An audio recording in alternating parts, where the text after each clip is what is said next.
મતદારોને હવે કાંઈ કહેવા જેવું જ નહીં રહ્યું નથી, કેમ કે મોદી સાહેબની ડબલ એન્જિન સરકાર છે. લોકો સમજી ગયા છે કે આપણો વિકાસ કઈ પાર્ટી સાથે છે, અને ગામે ગામના 4-6 કિલોમીટર ઉપર તમે જોતા હશો તો ત્યાં કામ ચાલુ જ હોય છે. ક્યાં રોડ રસ્તાના કામ ચાલુ હોય છે, ક્યાં ઘણા એવા કામો હોય છે. બાકી આપણી સમસ્ત ગુજરાતની પ્રજા ભારતીય જનતા પાર્ટી માટે વિશ્વાસ રાખ્યો છે. હમણાં પણ તમે જોયું કે માંડવી તાલુકાની પણ તાલુકા પંચાયત બિનહરીફ થઈ છે.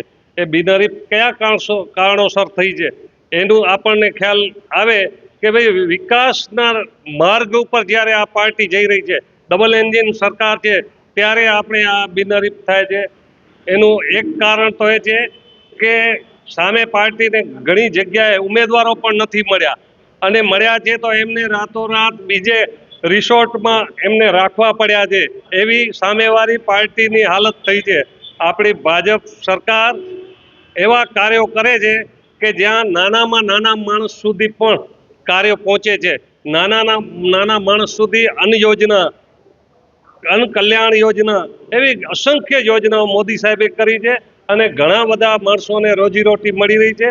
આ તો કોંગ્રેસ પોતાની હવા બનાવે છે કે પેટ્રોલ નથી મળતું, ડીઝલ નથી મળતું, ફલાણું. આમ રાતોરાત એણે બધા ન કરવાના પેંતરા કર્યા, પણ તાલુકા પંચાયત અને જિલ્લા પંચાયતની ચૂંટણીઓ ઉપર કાંઈ ફરક પડવાનું નથી.